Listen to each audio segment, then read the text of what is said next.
Olá, pessoal. Estamos aqui em mais uma edição especial Dia das Mães. Hoje recebendo uma amiga muito querida, a professora, advogada Graziele Vieira, que é mãe. Hoje a gente recebe ela para falar sobre dois mundos, maternidade e docência.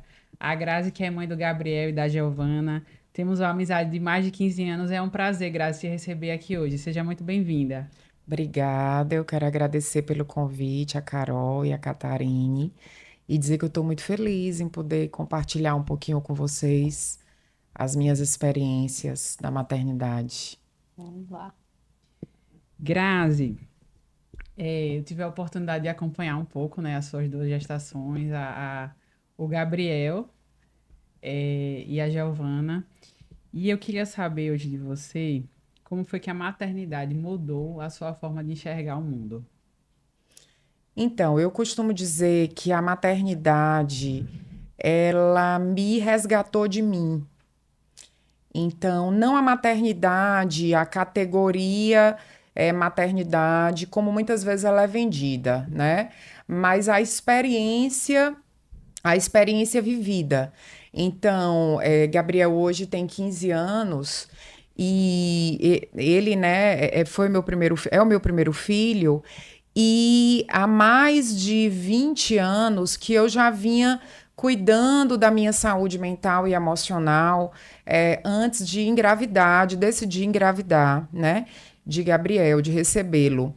E eu às vezes falo isso, que eu tive um sonho quando eu decidi, na verdade, quando eu conheci meu marido, eu cheguei para ele, o namoro estava ficando mais sério, e aí eu disse, ó, perguntei logo se ele tinha intenção de ser pai, né? Se não, eu terminaria ali. E ele falou que sim. E aí eu disse, então, meu primeiro filho vai ser um menino e o nome dele vai ser Gabriel. Então, antes mesmo, né, a gente ainda namorando, Gabriel já aparecia para mim, né? E quando eu decidi engravidar, eu tive um sonho com ele.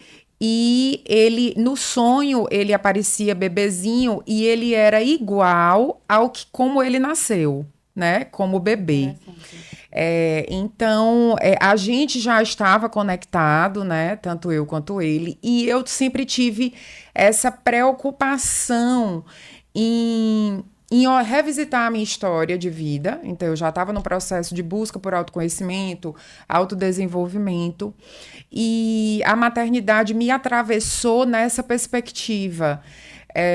Eu tive que me revisitar. E aí, todas as dificuldades, todos os atravessamentos que eu tive que passar, né, para ver a minha história de vida, para lidar com diversas feridas emocionais que a gente vai ter que enfrentar, todos nós passamos, e todos nós vamos precisar rever. Então, Gabriel me levou para as profundezas, ele me levou para águas profundas. E eu sempre digo que tanto ele quanto Giovana são meus dois mestres. Eu tenho a principal missão, né, na vida, que é cuidar dos dois, eu considero, né, uma missão que é divina na minha perspectiva de vida, né, na minha experiência de vida. E eu sei que sou uma pessoa, vim aqui para cuidar deles, né? E eu aprendo muito com eles. Então, quando eu digo que eles são meus dois mestres, eu digo muito isso para eles, que eu aprendo muito. Então, quando eu digo que a maternidade me resgatou de mim, é porque me deu a oportunidade de fazer esse caminho de volta para mim, esse caminho interno para a minha essência, para o meu caminho do coração, para a minha tarefa de vida, para a minha tarefa de alma.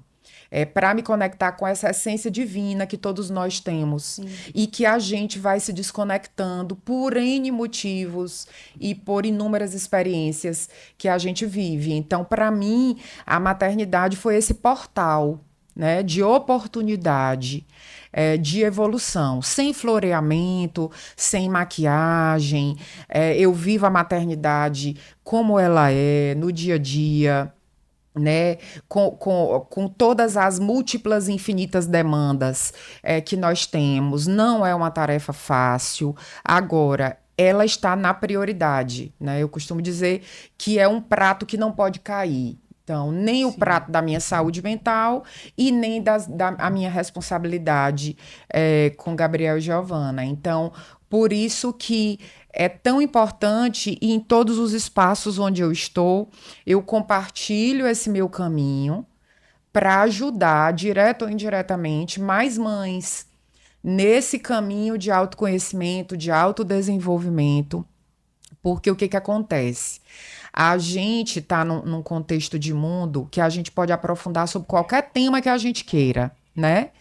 E por que não a gente entender sobre todas os desdobramentos da educação dos filhos e das filhas, sobre as pesquisas da neurociência que estão trazendo sobre o neurodesenvolvimento das crianças.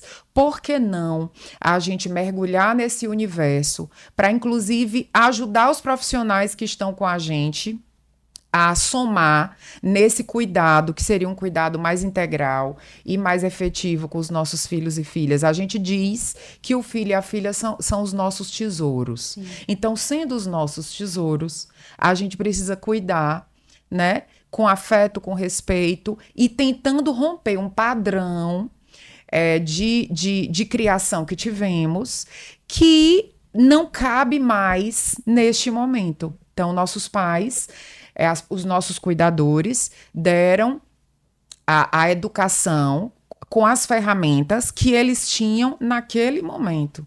Então, eu já vou fazer 47 anos e recebi muito afeto, muito amor, muito carinho, respeito, presença. E também tiveram outras experiências que hoje eu já entendo que eu não preciso compartilhar, né? Na minha experiência, não cabe mais. Então, cada geração tem os seus desafios, né? E eu entendo que se a gente está aqui para evoluir, a gente precisa evoluir e melhorar como ser humano. Então, aproveitar a existência, essa experiência, né, nesse planeta, para evoluir com o filho e com a filha, no meu caso, né? E aproveitar essas experiências e rever a minha história. E olhar de outra forma, agora que eu aprendi, que eu sei como é que é, eu tenho outras ferramentas e aí eu vou aplicar essas outras ferramentas, sem criticar os meus pais, sem criticar os meus avós, os meus bisavós, né? Honrando quem veio antes de mim, honrando e respeitando quem veio antes de mim. Agora, fazendo diferente no que eu entendo, né? Que seja adequado e mais respeitoso para essa nossa geração. Então, seria mais ou menos assim esse o caminho, né? Que eu tenho traçado. Sim.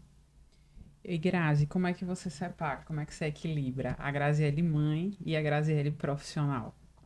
Eu costumo dizer que eu estou na área acadêmica, né, como profissional, eu vou fazer esse ano, em agosto, 24 anos de formada no curso de Direito, né?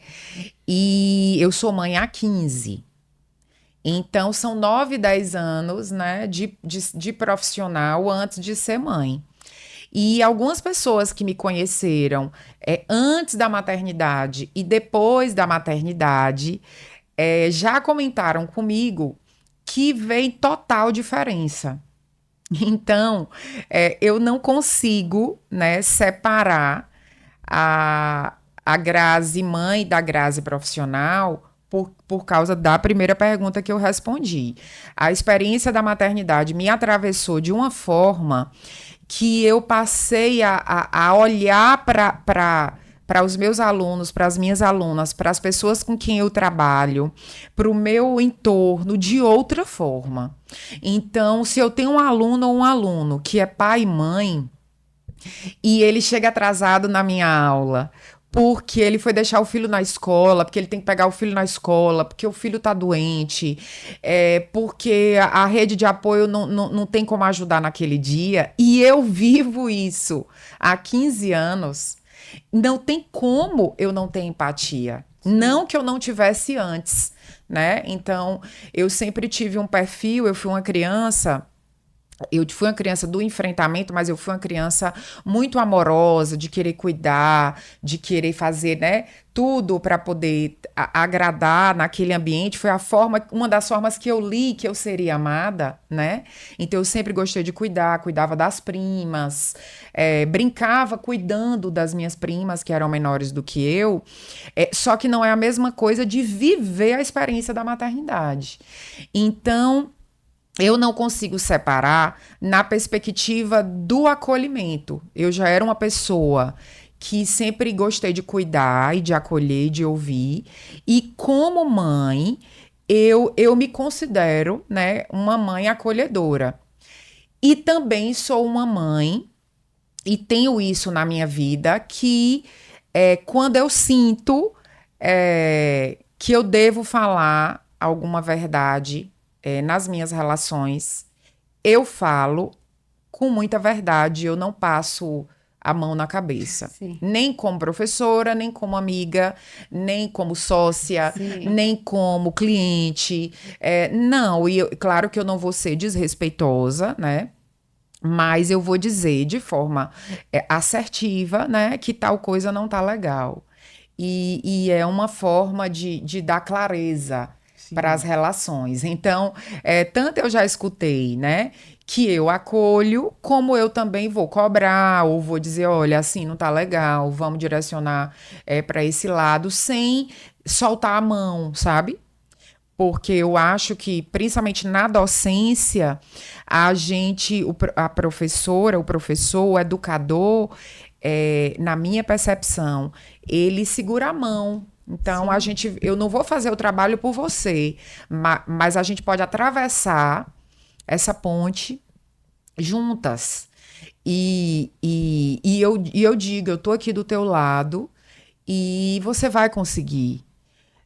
Então, eu não vou fazer a atividade pelo meu filho, nem pela minha filha. Eu vou dizer, eu tô aqui com você e você vai conseguir.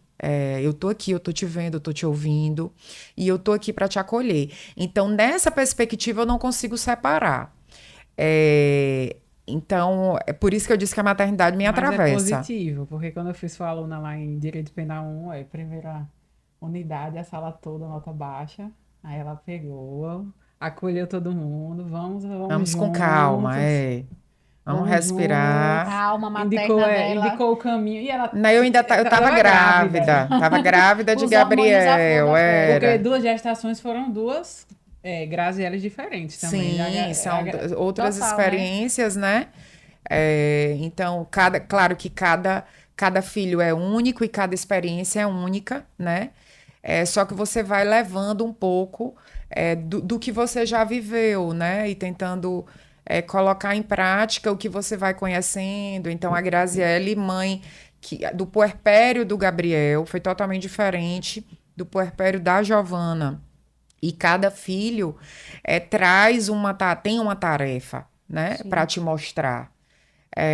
Então, eu digo que Gabriel me levou para as profundezas e que Giovana veio como um mini furacãozinho que veio tirar todas as poeiras que estavam guardadas, né? E ela botou a poeira para levantar. Então, tem esse lugar de desconforto, né?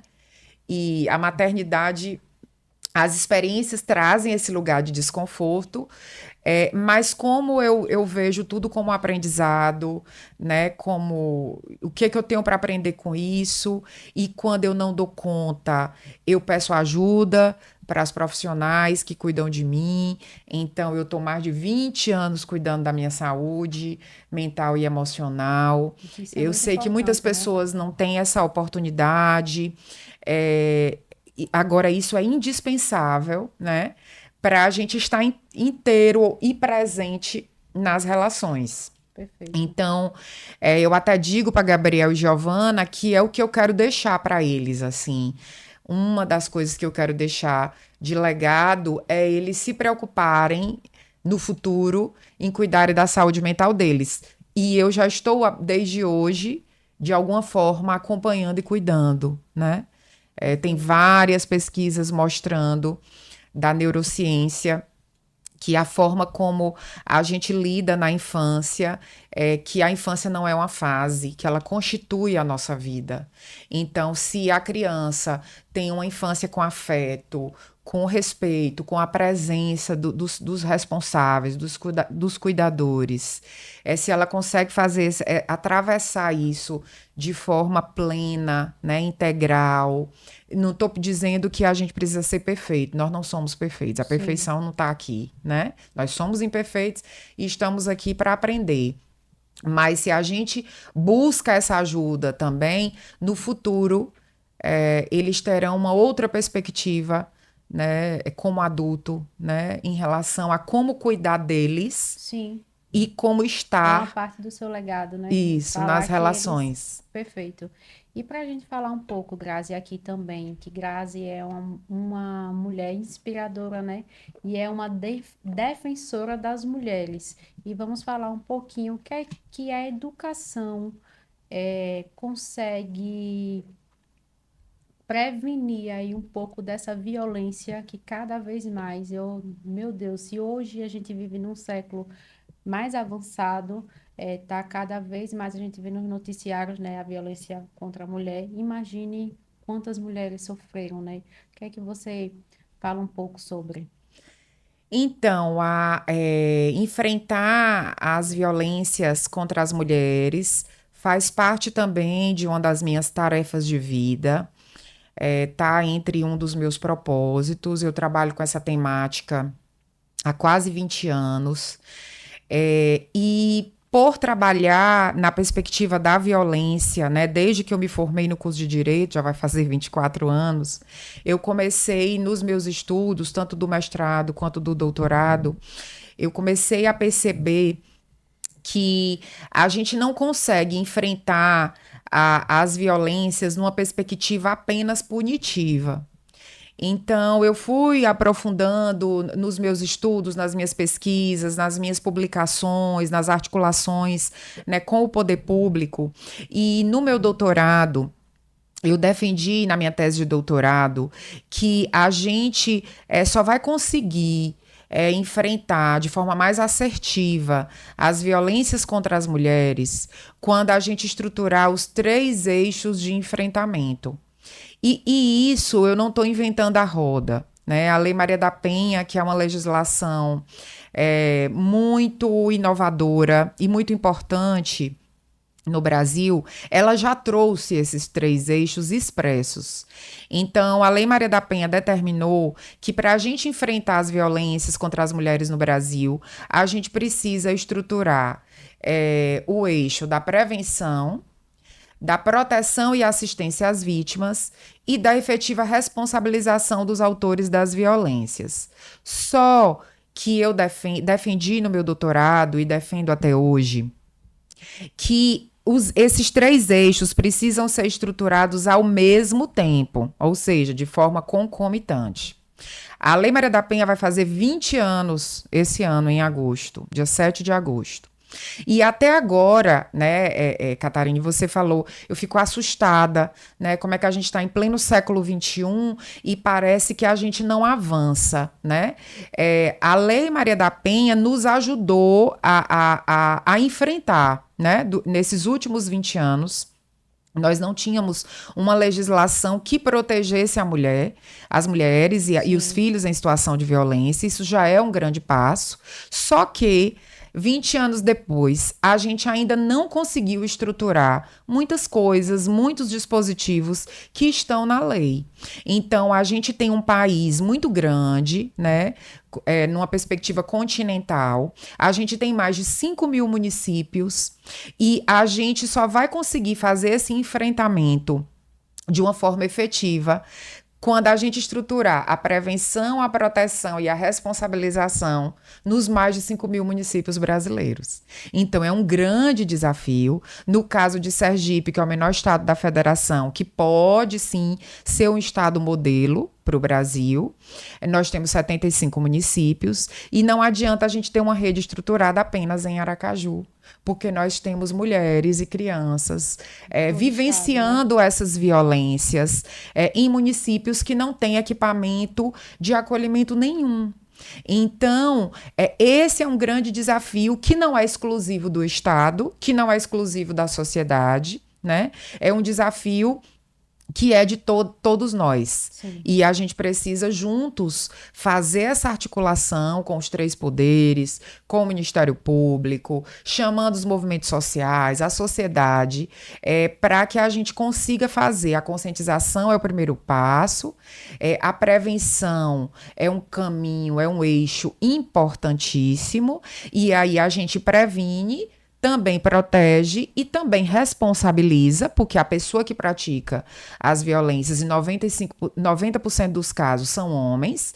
Então, se o homem faz parte do problema, ele precisa fazer parte da solução. Exato. E aí a gente precisa chamar esses homens à responsabilidade, e aqueles que não praticam, que se somem, entre com a gente nessa luta para que a gente consiga conscientizar o maior número de pessoas. Porque quanto maior a violência nas famílias, esse dano é um dano que vai sendo retroalimentado de geração em geração. Então, tem algumas publicações nossas, a gente sinalizando o risco, né, os riscos para as gerações seguintes, né, quando essa violência ela é vivida, né? E ela é retroalimentada. Então, esse autor da violência de hoje foi a criança que viveu num ambiente violento e que não teve a ressignificação dessa experiência. Então, é por isso que a gente precisa olhar, quando a gente fala violência contra as mulheres, tem a perspectiva da violência familiar, e isso acaba sendo retroalimentado, né? Então, a violência contra as mulheres como um grande guarda-chuva, né? E aí vai ter a violência na política, as violências visíveis e invisíveis. Então, por isso a importância hoje, mesmo que simbolicamente, de dar nome a essas violências. Então, a gente tem uma perspectiva assim, me perguntam muito, as violências estão aumentando ou o que está aumentando é a notícia da violência que antes não era dada de forma devida, enfim. Na verdade, são os dois movimentos, né? Existe um aumento, sim, e a gente precisa dar nome, sim. Então, antes a gente não tinha recentemente a Lei Maria da Penha foi alterada, o Código Penal foi alterado para ser colocado a chamada violência vicária, que é a violência que o autor faz. Ele usa dos filhos, por exemplo, para atingir essa mulher. Em situações muito extremas, ele mata esses filhos para atingir essa mulher. Então, essa mulher morre em vida. Sim. Né? E aí, agora, essa violência, né? Ela já tinha um nome, de uma pesquisadora espanhola, que deu esse nome da violência vicária, e a gente agora colocou a violência na lei. Né? Então é isso, existem as violências que são visíveis e invisíveis, e o primeiro passo é conversar com a sociedade sobre isso, né? Nenhum de nós está isenta de sofrer nenhum tipo de violência, nenhuma de nós quer isso para as nossas filhas. Sim. E a gente precisa se apropriar, se fortalecer, buscar ajuda e quebrar. Eu acho que um dos maiores... o que eu mais busco nos diálogos, nas conversas, nas aulas, nas palestras, nas articulações, é a gente conseguir quebrar o ciclo da violência, ou o espiral da violência, né? Como algumas pesquisadoras pontuam. A gente romper com a perpetuação da violência que vai passando de geração para geração. Então, esse é o nosso maior desafio agora, os padrões, né? no século XXI. Isso. E Grazi, como é que você, com todo esse conhecimento, com toda essa bagagem, com toda essa experiência, quando você vê o aumento dos casos, o que é que você sente, assim? Você sente que a gente está enxugando gelo? Qual é a sua perspectiva pessoal? Então, eu tenho uma percepção de que a minha indignação, ela não é uma indignação que me acomoda. Então, a minha indignação eu transformo em ação. E por mais que muitas vezes eu me sinta desestimulada e sinta que nós estamos enxugando gelo, eu respiro, né? Me isolo um pouco, respiro, me conecto comigo e transformo a minha indignação em ação. Então, se eu trabalho com a educação, eu vou para as escolas, eu vou para as comunidades, eu vou conversar com os governantes, eu vou conversar com as instituições, para que a gente transforme a nossa indignação em ação. Porque eu tenho certeza que ninguém concorda, né, em viver num contexto de violência. Ninguém aceita saber que as mulheres estão morrendo, muitas vezes na frente dos seus filhos, né? Então, nós temos órfãos dos feminicídios, né, que vão passar agora esse período do Dia das Mães sem as mães. Eu não posso saber disso e não me indignar. E não sair da minha bolha, né? Então, eu não me acomodo e eu transformo a minha indignação em ação e convido para que as pessoas também façam a mesma coisa, que a gente possa se somar, que a gente possa conversar, articular, e cada um, dentro do que é possível, só nesse diálogo aqui, sim, essa oportunidade, nesse episódio, que inúmeras pessoas podem ouvir, e podem se sentir tocadas de alguma forma. Eu não preciso ter vivido a violência para eu lutar contra a violência, né? Então, o meu chamado, né, é para isso, é que cada um de nós, no nosso contexto, no nosso ambiente, que a gente possa transformar a nossa indignação em ação e, de alguma forma, a gente possa acolher. E aí, muita gente me pergunta, mas o que é que eu posso fazer para ajudar, né? Eu não sou delegada, não sou professora, não sou, então... A gente está aqui no Alquimia, Carol é empresária, né? Também minha sócia, Catarine também é empresária, tem uma loja, né, incrível de joias. Como é que eu posso ajudar, né? E aí eu sempre falo que a gente sempre pode ajudar. E que nem sempre... quando uma pessoa fala para a gente que está sofrendo violência, nem sempre ela fala. Muitas vezes ela dá alguns sinais, só que a gente não está aberto, às vezes, para captar esses sinais. A gente pode ajudar acolhendo, ouvindo, dizendo que está com a pessoa, que está vendo ela, que pode ajudá-la, desde que ela aceite a ajuda, né? Então, existem ajudas que salvam. E não necessariamente vai ser de você botar essa pessoa num carro e levar para uma delegacia. Eu não estou dizendo que a delegacia não é um lugar seguro para a gente buscar. Só que não necessariamente seria o primeiro lugar. Se você trabalha no hospital...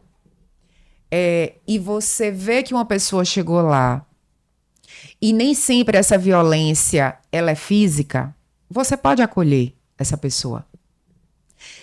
Você está numa loja vendendo o seu produto e você vê que uma pessoa chega e ela não está tão bem, você pode acolher essa pessoa. Você pode ouvir, né? Você pode ouvi-la. Você pode dizer, olha, eu estou aqui, se você quiser. Eu percebi... que você está incomodada com alguma coisa, eu não sei o que é. Conte comigo. Conte comigo. E assim, é o não julgamento. Mas, Grazi, eu fiquei sabendo que essa moça não é a primeira, não é a segunda, não é a terceira vez que isso acontece. E nós não temos nada a ver com isso. A gente Parece que gosta. Isso. Não somos nós que vamos julgar. Não tem nada a ver com a gente dizer, pode ser que a pessoa goste. Ninguém gosta de viver no contexto de violência. Agora, muitas vezes, gente, ela não tem força para sair. Uma rede de apoio. Não. Ela não tem solução. Acha que não tem. Isso. Fica presa. Isso. E sem esse apoio, a gente tem vários casos de pessoas em situação de cárcere privado que joga uma pedra para a vizinha com um cartãozinho dizendo me ajude, eu preciso de ajuda. E a vizinha vai lá e faz alguma coisa. Sim. E não necessariamente vai ligar para a polícia. Sim. Então, eu penso que a gente, no nosso papel de cidadã, a gente tem o dever de ajudar. E principalmente nos lares onde tem crianças e adolescentes. Porque se a gente não fizer nada para ajudar, daqui a 10, 15 anos, essas crianças e adolescentes vão estar nesse mesmo contexto de violência. Então, a gente precisa olhar, mudar a cultura. Mudar a cultura não é fácil, né? E a gente tem um caminho longo e a gente pode deixar muitas sementes. Exato. Né? E que esse papel não é só da professora Graziele Isso. ou de outras pessoas que defendem, né? É um papel de todos nós. Isso. Né? Qualquer Todo um de mundo, nós. Qualquer um de nós pode ajudar a tentar combater essa violência aí, né? Isso. Qualquer um de nós que está ouvindo esse episódio pode dar um ombro amigo, pode oferecer um copo com água, pode dizer para a pessoa, eu estou aqui. E se eu não souber como te ajudar, eu vou procurar alguém que pode me orientar para te ajudar. Perfeito. Então, esse seria, assim, um caminho, sabe? E a gente, quando eu era criança, hoje eu estava numa escola falando sobre bullying, cyberbullying, e eu falei que quando eu era criança, eu tinha uma coisa dentro de mim que eu queria mudar o mundo, né? E antes de mudar o mundo, de querer mudar o mundo, a gente precisa olhar para o nosso mundo interno. Sim. Olhar para a nossa história. E a gente pode sim mudar o mundo de alguém, né? Sim. Oferecendo uma ajuda, um colo, um abraço, né? Então a gente não precisa fazer algo enorme. Agora, a gente pode fazer no simples algo extraordinário. No simples. O pouco pode ser muito para alguém, né? Isso, exato. Grazi, para a gente finalizar, se você pudesse deixar uma mensagem para uma mulher que está sofrendo violência hoje, o que é que você falaria para ela?